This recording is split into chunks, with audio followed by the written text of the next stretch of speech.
Let's talk about what happened to 14-year-old Ava Wood. Ava was from Baldwinsville, New York, and she was on the 9th grade honor roll list, and she was the MVP of the JV girls soccer team. On January 20th of this year, around 8:30 a.m., Ava's mother had called the police department asking if they could do a status check on Ava because she did not show up to school that morning. She stated that Ava was at home with her father, and her father was depressed, and she stated that the night before they were on the phone together, and he had said, "This is how it ends for us." Ava's mother had given the police officers a key to get into the house, and when they got into the house, they saw Ava and her father in 2 separate bedrooms. Both of them had gunshot wounds, but the father's wound was self-inflicted. This is a very devastating case, and we may never know why Ava's father did this to her. Many prayers to Ava's family and friends during this very tragic loss. This is actually a very, very recent case. I don't know if you've seen it, bro. It's this girl, Alexi Treviso. It literally happened in January of this year. Yeah, that's fucking recent as fuck. She's a regular 19-year-old girl. She's in the hospital because she's like saying that she has lower back pain. And the doctors tell her, "You're pregnant." She's like, I didn't know. You're probably lying. There's probably an error. She goes to the bathroom. She's in the bathroom for mad long. They start banging on the fucking door like, "Yo, get the fuck out. Is everything okay?" She finally opens the door. There's blood everywhere. She's not trying to say what the fuck happened. Then the cleaning people go inside the fucking bathroom. They're gonna take the garbage out. Don't tell me she took out the baby. And then the garbage is a little heavier than usual. They look inside the garbage bag. They saw a newborn baby boy in there that was dead. And then the nurse, like a doctor, confronts the girl and she's like, "We discovered a dead baby in the bathroom." Oh my gosh. I'm sorry.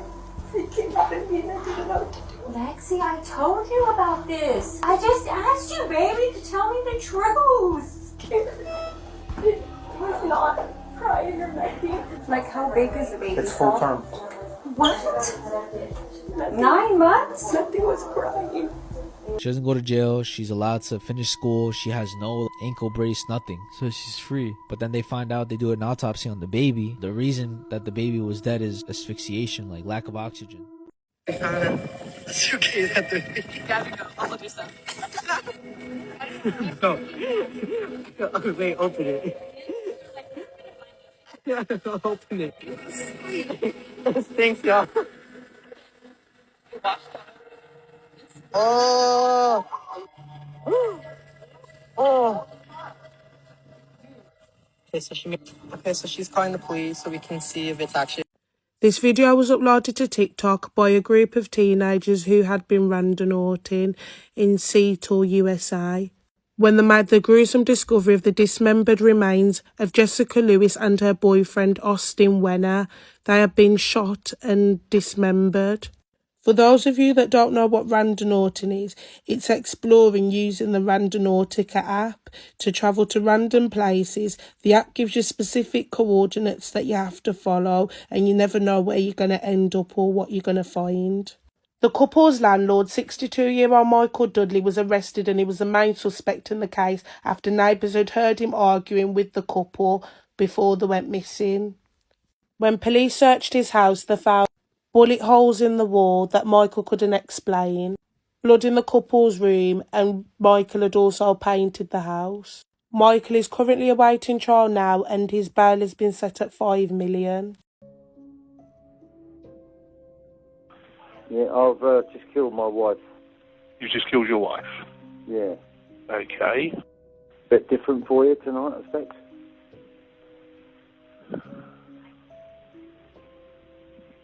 Happy New Year. Okay, and how have you killed her? Suffocation, really, I guess. Bit of a bizarre situation, but, you know, never mind. Okay, is it just the two of you in the house? Well, just the one of us now. Right, okay. Yeah, well, two, you know, yeah.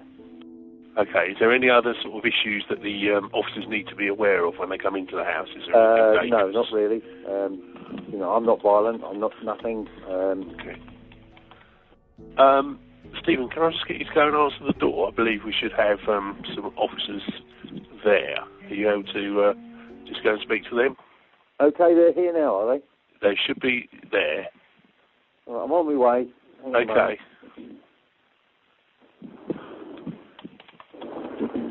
I'm on my way as we speak. Okay.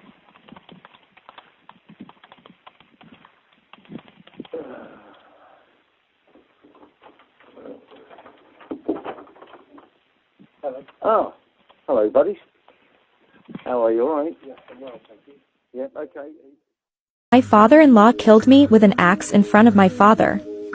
My name is Sajida Tasneem and this is my story. I am 32-year-old, lives in Australia and mother of 3 children. I studied engineering in Karachi and married in Pakistan in 2011. A few months later we moved to Saudi Arabia, where my son was born. In 2013 I took a job in Perth and moved to Australia, where I gave birth to 2 daughters.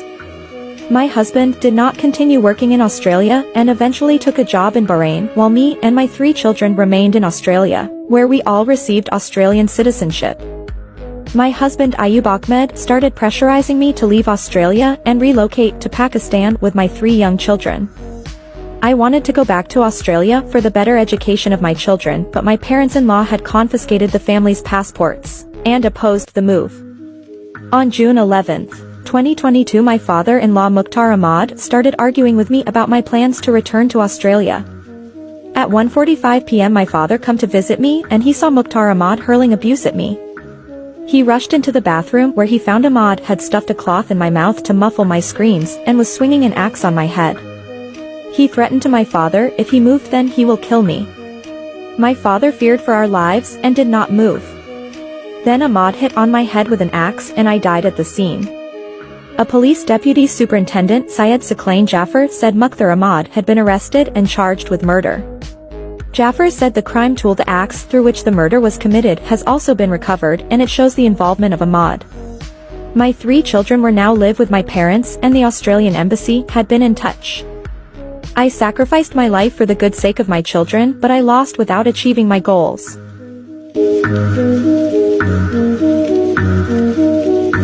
Title: Tragic Maine murders unfold amidst questions of insanity defense. West Bath, Maine. Street News 4K. A shocking incident unfolded in the quiet town of Bowden, Maine, when 34-year-old Joseph Eden allegedly killed his parents and their close friends, the Eagers, while also firing at passing motorists on Interstate 295 in Yarmouth. Eden, an ex-convict with a troubling criminal history, entered a plea of not guilty and not criminally responsible during a court hearing in West Bath, leaving the possibility of an insanity defense open. The authorities' grim discovery was made on a property in rural Bowden, where the bodies of Cynthia Eden, 62, and David Eden, 66, were found alongside their longtime friends, Robert Egert, 72, and Patty Egert, 62. Tragically, the family dog was also killed, resulting in an additional cruelty to animal charge for Eden, who was also accused of stealing weapons. Eden had a troubled past, having served time in a Maine prison for violating probation on an aggravated assault conviction. Disturbingly, the motive behind the slayings remains unknown. The only clue was an unsigned note found at the crime scene, hinting at someone being freed of pain, and the writer's desire for a new life. The suspect has been in custody since his arrest on April 18, close to the chaotic scene on the highway, where heavily armed law enforcement personnel searched for clues while traffic came to a standstill.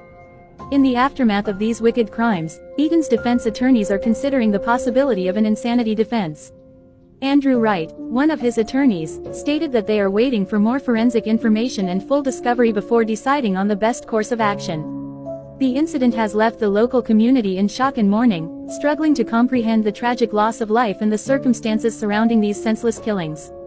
As the legal process unfolds, more details about Eden's mental state and motives are expected to come to light. It's important to remember that this is an ongoing investigation, and the legal proceedings will provide further insights into the factors that led to this horrific incident. The victims' families and the community at large deserve answers and closure in the wake of such a devastating event. The 30-year search for Nikki Allen's killer has finally come to an end. Nikki Allen was just 7 years old when she was lured into a derelict building and brutally unalived. The search for the missing girl lasted about 12 hours before they found her, but the hunt for her killer lasted 3 decades. Nikki was described as a bright and sparky child who was always a mummy's girl and had a beautiful smile. She was also seen as quite a clingy child to anyone that she knows, and she wouldn't trust strangers easily, so the person that took her had to be someone that she knew.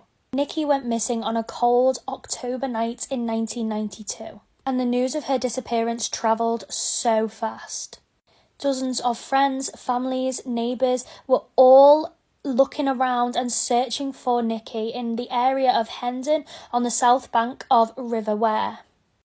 It ended in horror and heartbreak as the morning after, a teenage boy had discovered Nikki's unalive body in a derelict building. On the day of Nikki's disappearance, Sharon, her mother, was doing some washing in their flat, and the youngest of the siblings was sleeping, and Stacey and Nikki were watching television. The noise of the washing machine, however, was giving Sharon a little bit of a headache, and luckily enough, her parents lived in the same flat building as them, so she took Nikki and they both went upstairs to Sharon's mother and father's flat so that she could get some painkillers. When they got to the flat, Sharon's mother was actually vacuuming, and Nikki didn't like the sounds of that. It was giving her a little bit of a headache, so she decided to go back down to their flat. This is the last time that Sharon, Nikki's mother, saw Nikki alive. As soon as Nikki's body was found, the police honed in on a local man called George Herron. He was actually 24 years old, and he was questioned for about 3 days. But because he was under interrogation, he actually gave a false confession. I'm running out of time, so I'm going to do a part 2. Your house. This is not a fucking joke. I stabbed her in the throat and I saw her lifeless body just disappear. Dude, I just killed Cassie. He has to confirm. And she's perfect, so she's gonna die. Anyway, we're stopping Kirsten Barnes' house, probably. And we have a new victim now. Her name is Miranda Chacon. She started she told me to be quiet and to shut up, so now she's dead. I've always wanted to make a mark on the world and stuff. And this is a good way to do it. I know. Combined, my love with horror movies is my love. Wanting to, be popular. Evil is not an expression of God. Yes, it is. It's bullshit, you know it. Evil of origin is a follower of fucking Satan. There is no Satan. Real? Then shut up. Then how are we supposed to express ourselves? Good and bad. We're bad. We're bad. That sounds so shitty. We're evil. That sounds even shittier. We're not, okay? They were sick psychopaths do not get pleasure of killing other people. That sounds good, baby. We're gonna go down in history. We're gonna be just like Scream, except real life terms. We're gonna be murderers. Good, baby. Like, let's see, Ted Bundy, like the Hillside Strangler, the Zodiac Killer. Those people are more amateurs compared to what we're gonna be. Hey, look, I don't know. Hello, Cassie. I'm getting you on tape, okay? Say hi, please. Okay, see ya. Wait, Tori. He's supposed to be here at 7:30, and it's 8:19. He's an hour late. You don't even care, dude. Okay. See ya.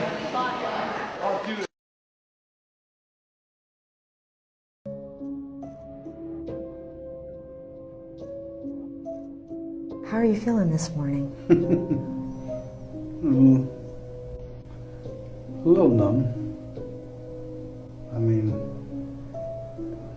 I don't know how you would expect someone to feel. I mean, if they told you tomorrow you're dying, how would you feel? After 28 years of this, it's been in this box for 28 years. It's a release. My punishment's over. They can't hurt me. How you're going to be, at 9:30 tomorrow morning? Are you prepared?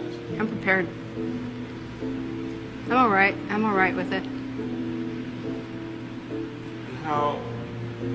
I'm all right with it, but like I said, remember, let them know that I know that the cops knew who I was. After Richard Mallory died, I left prints everywhere, and they covered it up. And let me kill the rest of those guys to turn me into a serial killer. I know they did, because I was no professional serial killer or anything, or murderer, or whatever you want to call it, It wasn't professional at what I was doing. Eileen, I did some sloppy work, and I left How have you prepared yourself for tomorrow morning? I'm all right with it. Yeah, I'm ready to go. Hey, I was tortured at BCI. They had the intercom on in the room, and they kept lying that it wasn't on, and they were using sonic pressure on my head since 1997. Sonic And every pressure. time I was trying to write something, I think they had some kind of eye in the cell, I'm not sure, but every time I started writing something, it went up. Fight for your life. I just don't care to. Are you sorry? For the victim? Yes. Yes. Are you? Mm.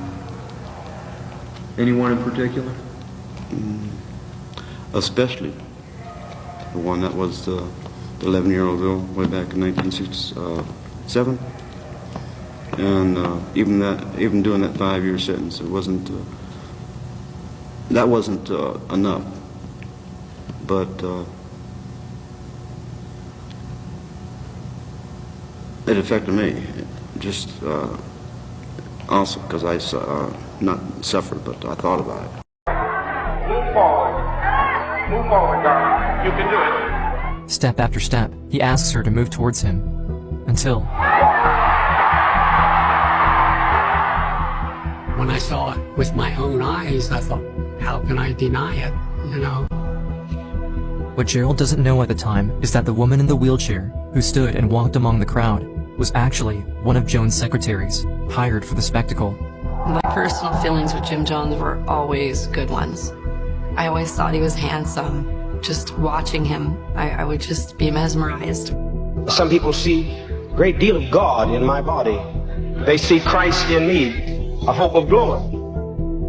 But when I got old enough to realize the difference between good and bad, I noticed that all of the meetings weren't happy meetings. Every Wednesday, Jim Jones offers a different kind of meeting to his followers.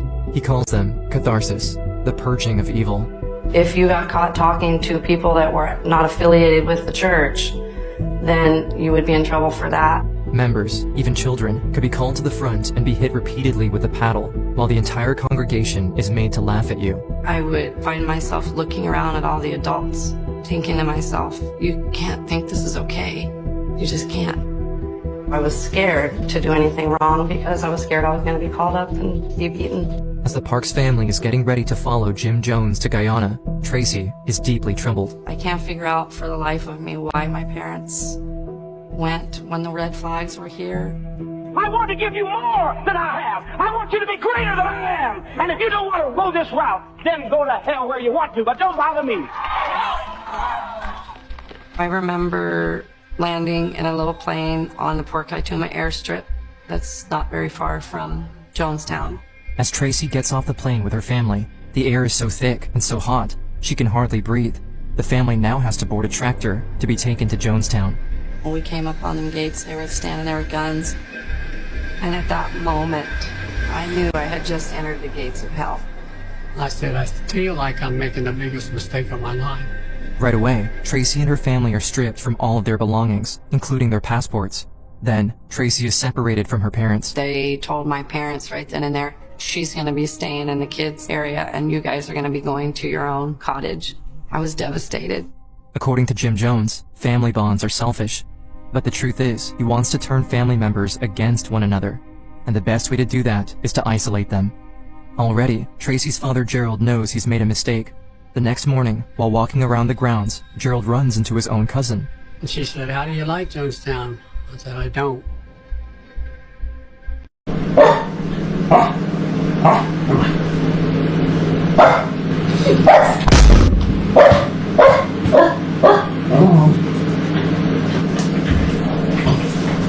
Hello, Irv speaking. Hello, Dad? Yes, Betty. Are you okay? The phone call you're about to hear is 8-year-old Beth Stauffer, who was kidnapped with her mother Mary. On June 15th, 1980, at 10:14 p.m., the kidnapper allowed Beth to call her dad on Father's Day. The FBI recorded it. Yeah. Is Mommy okay? Yes. That's good. Oh, yes? Happy Father's Day. Oh, thank you so much, sweetie. We can't talk anymore. When can you come home? I don't know. Can I talk? Okay, Dad? Can I talk to him? No. Mary Stauffer, 36. Beth Stauffer, her 8-year-old daughter. Kidnapped, chained, abused for 53 days. But they escaped, and Ming Sin Chu was arrested the same day. During the trial, he attacked Mary, leaving a scar on her face. He even hired a hitman to kill her, but she survived and made sure Ming would never terrorize anyone again. He had 53 days of our lives. He doesn't get another day. In the small town of Roseville, Minnesota, Mary lived.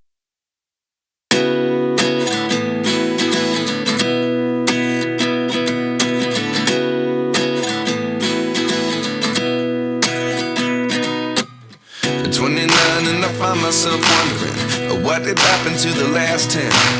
I ran away with my life, fast forward, never turn back again. It's kind of funny that the more we pass time, the more we need to set the rewind. And 19 was the year I had to leave you, but now I'm seeing all the signs. Is this really happening? I can't believe it's true. I'm just as surprised as you. Is this really happening? I can't be too sure, but one day I'll be yours again.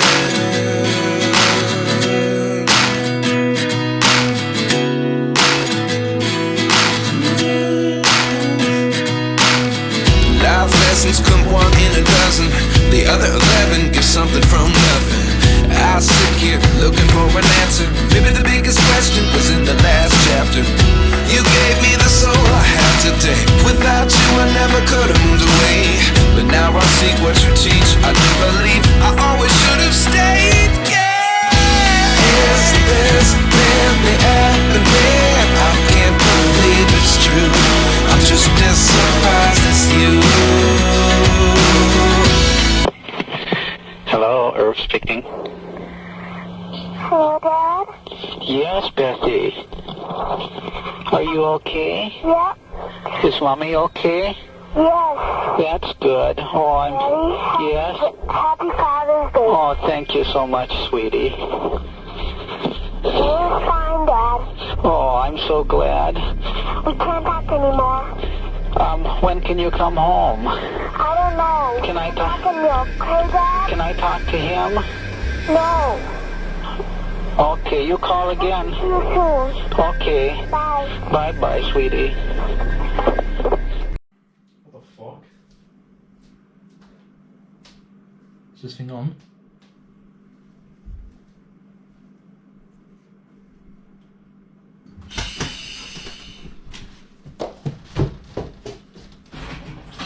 They'll go through and do an autopsy, and they will discover every injury on her body and the cause of death. And I understand you said she fell, and that's why she died. However, they will know from the autopsy if she was shot, if she was hit in the head, if her throat was cut. They will know all of that from the autopsy. So we need to know the truth, because at the end of the autopsy, they will know exactly how she died. So we need to know now the full truth, full disclosure right now, so it doesn't come out later that, well, I wasn't telling the full truth again. Then he calls her bluff. How did you kill her? I didn't. She died. How did she die? 9-year-old girls don't just die. We were messing around. Then she fell back and hit her head. Was her throat cut? Alyssa sharply exhales as she responds. Yeah. Oh.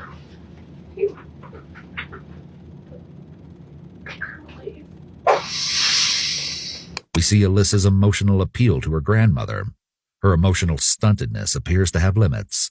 Individuals with psychopathic and sociopathic personality traits or tendencies, while removed from feeling in a multitude of ways, may experience normal feelings of love for family and others closest to them. Grandma? Oh my God. She was Grandma leave. I'm not going to ask any questions right now until we get.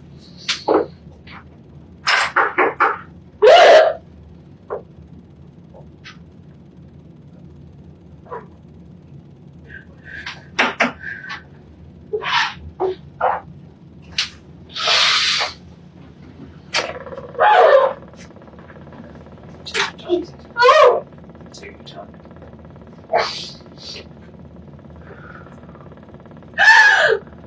Do you want to drink of water? Take your time.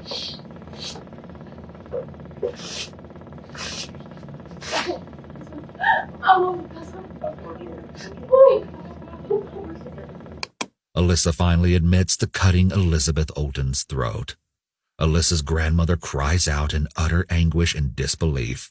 Her entire world was just destroyed. Her granddaughter, the one she rescued from a horrible living situation, just admitted to killing a 9-year-old girl. But why did Alyssa kill her? I think you dug the hole ahead of time because you knew you were going to kill her. I think you tried to dig the hole, like I said, and realized it was too hard to dig down that far.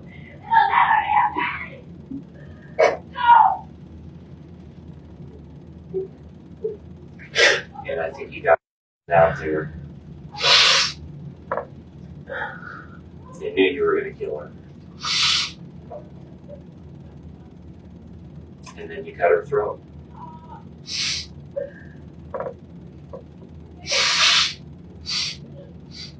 Is that what happened? Yes.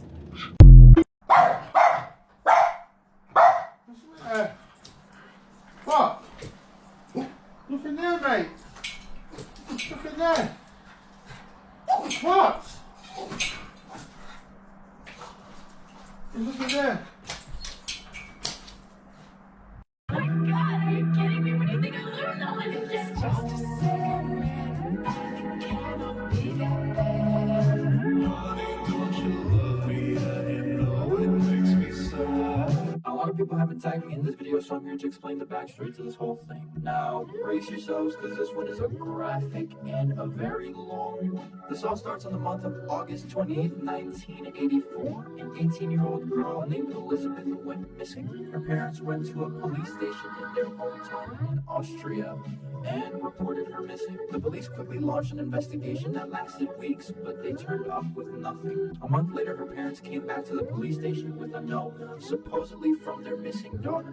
It said that she had ran away from home, and if she ever found out that they were trying to find her, she would just flee the country. Police really didn't believe that the note came from Elizabeth herself, so they launched an investigation and found out some creepy stuff about their family. They found out that this wasn't the first time Elizabeth has ran away from home, and that Elizabeth's father, Joseph, was very abusive towards his family, especially Elizabeth. They both would get into really loud arguments and would also have a bad, toxic relationship with each other. So much that Joseph would end up beating her a lot. The police thought that Elizabeth's case was more like a family issue, and they eventually closed it. But that's not where the story ends. 24 years later, her case was immediately opened. This was because on April 19, 2008, a 19-year-old girl would be rushed to the hospital. She was pale and her skin was almost transparent. While she was in treatment, doctors were trying to search up her information on the computers and things like that if she had any previous medical issues. But they came up with nothing. It was almost like she didn't exist. So they asked the only person that came with her, which was surprisingly the old man, Joseph. He was saying how he was the girl's grandfather and that her missing daughter had left a note with her in the front door that she couldn't take care of her anymore and that she was really ill. to please take her to the hospital. They managed to find Elizabeth, and Elizabeth and Joseph were both taken into custody and were interrogated in 2 different rooms. Now at this point, 24 years have passed, and Elizabeth should look like she should be in her 40s. But authorities noticed that she looked more like she was in her 60s. She looked really pale, and her skin was also transparent, much like her daughter. And her hair was full white, like all white. They interrogated Elizabeth first, and they told her if, God forbid, anything happened to her daughter, she would be held responsible for whatever happened next. Elizabeth finally spoke, and she told one of the most terrifying stories anyone has ever heard. Her story starts back when she went missing. She says that her father called her down to the basement to help him build the bomb shelter that he had been working on for 6 years. Now, building bomb shelters in your own house was pretty normal during that time because it was during the Cold War. She had just finished help put the door up when all of a sudden her father put a rag over her face and knocked her unconscious. She woke up moments after, handcuffed to a bed in this prison-like place. The bomb shelter in reality was a basement prison. It was soundproof, and it was really crammed to the point where you can't even stand up straight. This prison was heavily monitored, and it can only be accessed by a keypad. Only Joseph knew the code to, and the only way Elizabeth was getting out was if her father let her out. For 5 years, she was down there handcuffed, and the only outside world contact she had was with her father. And her father would come down every night to bring her the basic supplies and to rape her. As far as the wife and the other kids knew what their father was doing, they thought that he was just working downstairs because each time he came from the office, he would go straight to the basement. In 1988, Elizabeth became pregnant with Joseph's child. And instead of taking Elizabeth to the hospital and having a regular delivery for the child, he handed her a book based on pregnancy and a pair of scissors and told her good luck. That's when her first daughter was born. This happened a total of 6 times until the 7th child was born. In 1996, the child was born with respiratory issues, and she pleaded with Joseph to please take him to the hospital to get treated. He refused because he was scared that he would get exposed for what he was doing. So he said no, and in a couple of days, the baby died in Elizabeth's arms. After the baby died, Joseph grabbed the body, put it in a stove, and incinerated it like it was nothing. Every note that Joseph claimed that she left was staged. She was forced into writing each note and making it look like she wrote it herself.